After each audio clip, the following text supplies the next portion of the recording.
You ever stop and ask yourself, what doesn't the Pokemon series have? Because at this point, the series has near enough everything that's worth mentioning at least. You've got the top tier products, like trading cards, and an ongoing 800 plus episode filler arc of a TV series, and then you can go down all the way to the lowest tier, or the bootleg tier. Because I'm pretty sure that at least 50% of the entire bootleg market exists because of Pokemon, and all the rip-off products that spawned from it, like fucking Frigo returns. What is this shit? If you asked yourself what the series doesn't have back in 2003, then you'd realize that the series didn't have a console game. Like a real console game. Yeah, there were the stadium games, but all you could do was fight! It was pretty much the 90s equivalent of Showdown, which isn't a bad thing, but there was no console game that was similar to the handheld games. At some point, one guy must have mentioned something along the lines of taking this experience and making it into this. And at some point, that idea was recognized, not by Game Freak though. This was a busy time for them. Game Freak were all like, okay, come on, we've got shit to deal with. Gen 1 isn't gonna remake itself, and we're practically at war with the bootleg market. And then there's fucking Emerald. You know how long it's gonna take to make like 7 buildings and add them to Ruby and Sapphire so we can justify reselling the same game? And now you want us to make a console game? Well, no! That is no bueno! We'll let the other guys deal with this one. And so, the other guys dealt with this one. I forget what they're called. Genius Sorority or something. Then Coliseum was made, a console Pokemon game with a similar fighting system to Stadium, along with a story, free roam, and the adventure-style gameplay of the handhelds. Not exactly like the handhelds, but close enough. During this time, there were millions and millions of requests from fans desperate for the sequel that the fans needed, the sequel that the fans deserved, the sequel to Hey You Pikachu, Metroid Prime. Wait. Metro Prime, what the fuck? I meant to say Pokemon Channel. I get confused between the two, because they're both gaming perfection, pinnacles of the industry. A game that was hand-tailored by Arceus himself. Aspiring game designers across the world use Pokemon Channel as the guidance and basis towards their future success. Oh, there was some other sequel called XD Gale of Darkness, but no one ever talks about it. Gale of Darkness? It sounds like the kind of name you'd give to a Kingdom Hearts spin-off, or like some kind of Yu-Gi-Oh card. But you probably wouldn't expect it to be from a Pokemon game. But I don't care if it's called Gale of Darkness. It's a 3D console Pokemon game, so damn straight I'm gonna play that shit. The game starts off with a cutscene. That's how you know it's a Pokemon spin-off. They didn't pull that kind of shit in Gen 3 times. And to sum it up in an overly dramatic manner, on that day, Lugia stole their ship, along with their dignity, their pride, and most importantly, their dreams of ever becoming king of the pirates. Well, most importantly, their lives. You know, because once you're stranded in the sea, you start to reevaluate your fantasy of wanting to live in a world of Pokemon. But this is Nintendo, where something that dark would never happen, and all of your dreams come true. It's like Disney with Mario. To sum it up nicely and much less dramatically, Lugia turned black, and now it's stealing things. So thanks, Nintendo. One awkward black screen of a transition later, the real game begins. You're thrown straight into the front lines, in the heat of battle. Metagross versus Salamence, to determine who is the ultimate trainer, battler, breeder, and contest winner, because let's face it, that's all that really matters. 2 perfectly timed and executed textbook earthquakes later, and you are the victor of all victors, the winner of life, the winner of reality. Virtual reality. Yep, nothing happened. You were just playing the Oculus Rift edition of Pokémon Revolution. As it turns out, you're not the winner of anything. You're just some weenie who plays Pokémon video games. In a land where you can step outside and do the real thing. God damn, you finished training? I guess, God damn, are you done with training? Yeah, why does everyone ask me this? And what do you mean by training? My actual Pokemon weren't getting any experience from this. It was just some video game. I don't know how it counts as training. It's like saying, oh, I was practicing guitar by playing Wii fucking music. Go find Jovi? Wait a minute, that sounds like your classic setup for some narrative progression. Well, in that case... nah. Don't be so rebellious.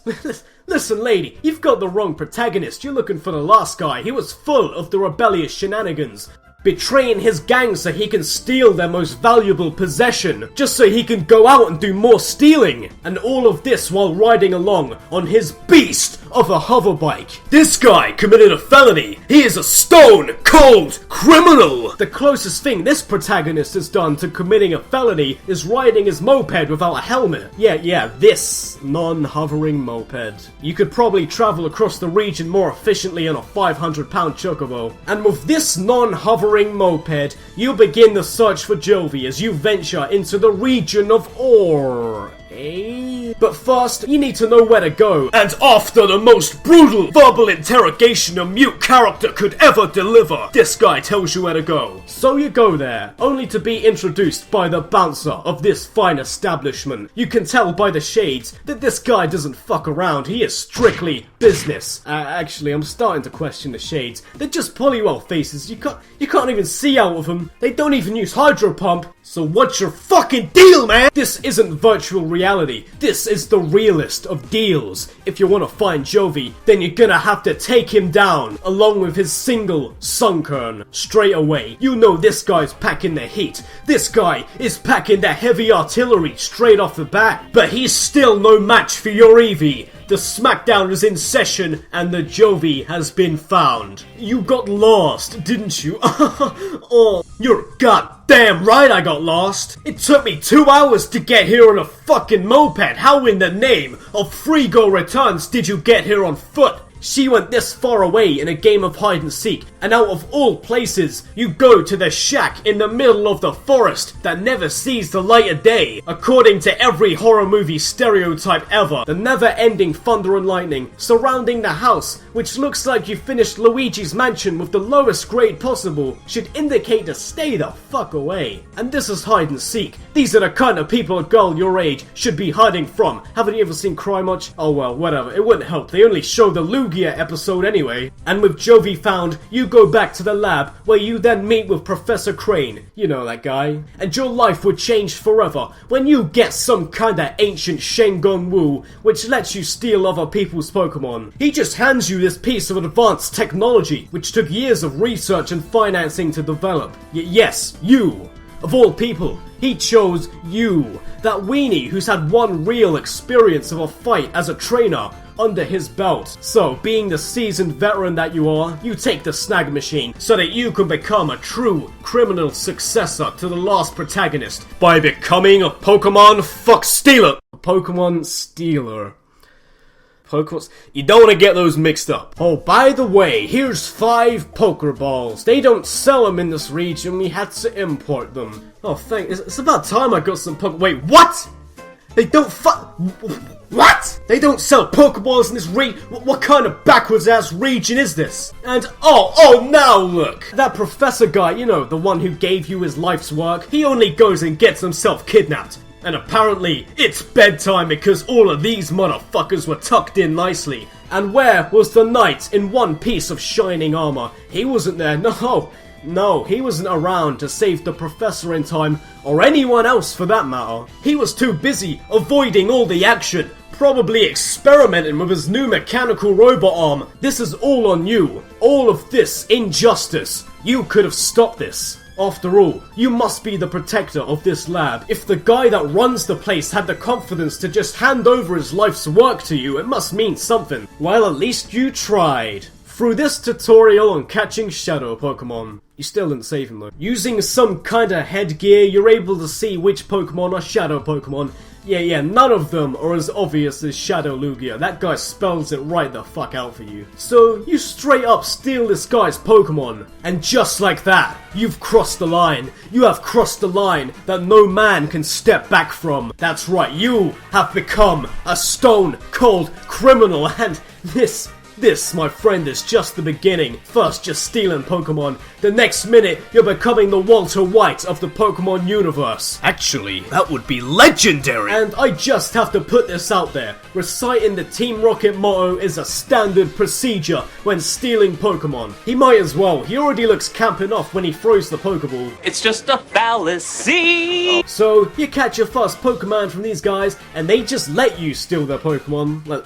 Like, why? Every person they've ran into at this point is taste and flaw. They've been completely decked, so clearly, these grunts know how to do the business, if you know what I mean. Especially this beefcake. So clearly they could have done the same to me. If anything, if these guys knew what they were doing, they should have at least broke the snag machine. This kid can't systematically destroy your entire criminal organization without this piece of technology. You see, this is why you guys are the grunts. When they see a massive threat to their faction's plans, they don't take action to prevent this threat. Oh hell no. Instead, they just look at it and say, "We got to tell the boys about this one." Okay, so assuming I were their boss, and these jabronis come back to me, and they tell me that they didn't stop this weenie from potentially destroying my entire plan, I'd be pissed. I'd be fucking pissed. I'd be like, "You fools! Why didn't you tuck him in? Why didn't you do the business?" That snag machine, that one right there, no, the other arm, yeah, that thing right there is the only thing in existence that can stop their plans, except for the snag machine from Coliseum, and no one knows where this guy's gone. But no, they leave you unharmed, with the potential to screw every one of them over, and trust me, we're gonna screw them hard. And this is where the game really begins. Your mighty quest is to save all of the Shadow Pokemon while single-handedly doing the business to an entire criminal organization. So, at this point the game has set you up for adventure on a tee. But how well does it hold up? Well, let's see. First up, as you already know by now, Eevee is your first Pokemon, which gives you the choice between the first 5 evolutions up to Gen 3. Having both Umbreon and Espeon in Coliseum was good, but this is pretty good as well since you get a choice this time. It's not one of those heavy rain choices that has the potential to change the entire course of human history, but still, it makes sense to have the Pokemon with the widest variety of evolutions to be the first Pokemon you get. So, good choice by the other guys in this one. The gameplay is exactly what you'd expect. Textbook Pokemon with 3D models. They improved it a bit from Coliseum, but it's the one aspect from a Pokemon game that you couldn't really completely fuck up. The one thing that does change the fights up a bit is the Shadow Pokemon, and they get new moves. Some of them are actually useful and are super effective against any non-Shadow Pokemon, and others will make you realize how much of a gimmick Shadow Pokemon really are. And with Shadow Pokemon, you have to purify them. How is this done exactly?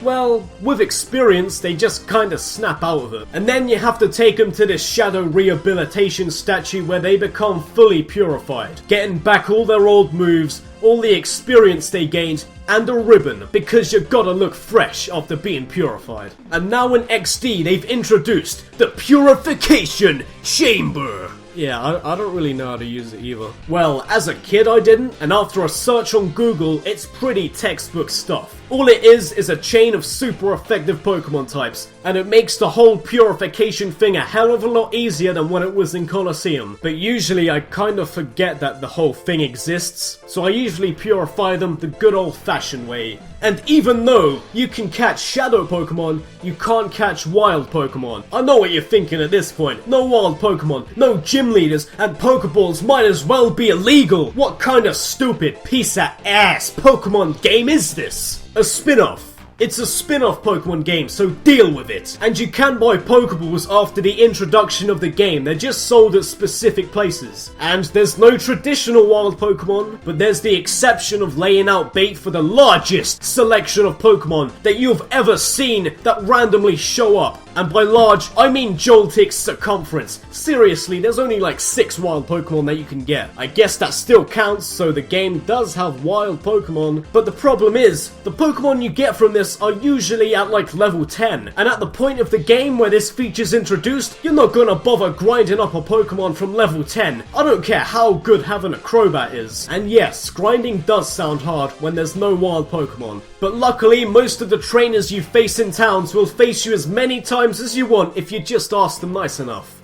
And just like all the other Pokemon games, there's a wide variety of trainers that you will sweep.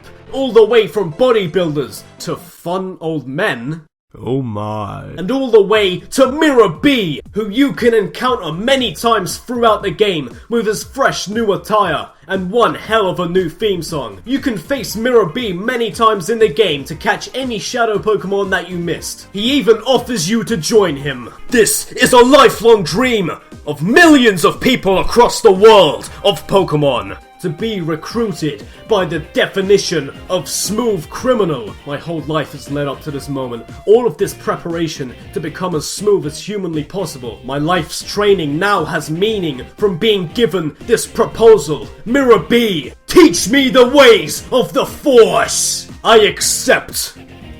Wait, I accept. I said yes. Don't do this. Don't deny me of my dream. No.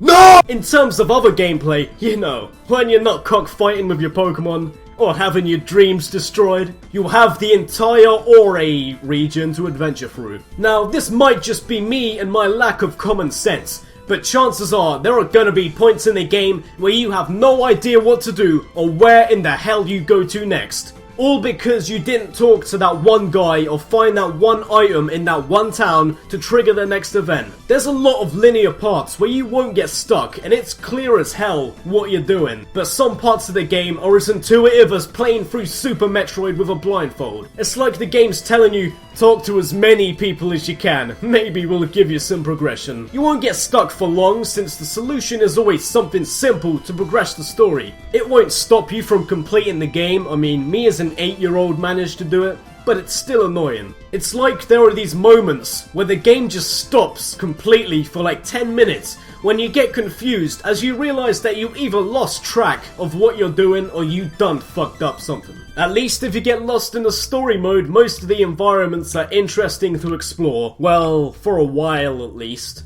The environment of the overworld doesn't feel as good as it did in Coliseum either. I'm not sure what it is. When you played through Coliseum, the region had this style that made it feel like everything was run down and criminals were everywhere. Kinda like England. And this kind of style was interesting to see. Now 5 years later from Coliseum, the region has developed and everything is a lot less run down. The best way I can describe it is, the region feels less like a giant desert. And it feels like the overworld has a lot of unnecessary things now. Like the first main town you go to has these bridges that you move around with these pressure pads. Like, why do this? Just have normal pathways, no town would do this. Like, I don't mind having puzzles in games, but this is just too damn tedious. Compared to Coliseum, XD improved on some things, but in doing so it downgraded some of the other things that made Coliseum good to begin with. It improved the gameplay but made most other things worse, like the environments and giving us a generic standard Pokemon protagonist instead of someone like Wes, who was actually interesting and had some kind of character to him. And when it comes to these games, I'd much rather have interesting aspects over improved gameplay any day. I mean, you're not gonna play these games for the battle system, you're gonna play them for how interesting and different they are. Which is why I'm glad these weren't made exactly like the original games and have their own style instead. I think there's a mutual agreement that the main series Pokemon games should stay on handhelds, they're much better off that way. But even with its flaws, XD Gale of Darkness is still a solid game overall. I don't know if there will ever be another game like XD or Coliseum. I wouldn't be surprised if they never make a game like this again. And at the same time, I don't see why there wouldn't be another 3D game like this. Name it fucking, I don't care, Half-Life 3. Just make one. Come on. Come on. Do it. Wait. The princess is never at any of the first castles. Come on, it's fucking textbook. But wait! Hold the phone, hold the fucking fax machine, hold my fucking Game Boy printer. This was all a trick! Some kind of elaborate ruse, I must say. Or maybe, just maybe, this game is so ahead of its time that creatures have evolved to the point where they've mastered the art of cell mutation to form any kind of being. Oh, and it was ahead of its time because it was on some revolutionary handheld thing. What's it called? A Virtual Boy? Something like that.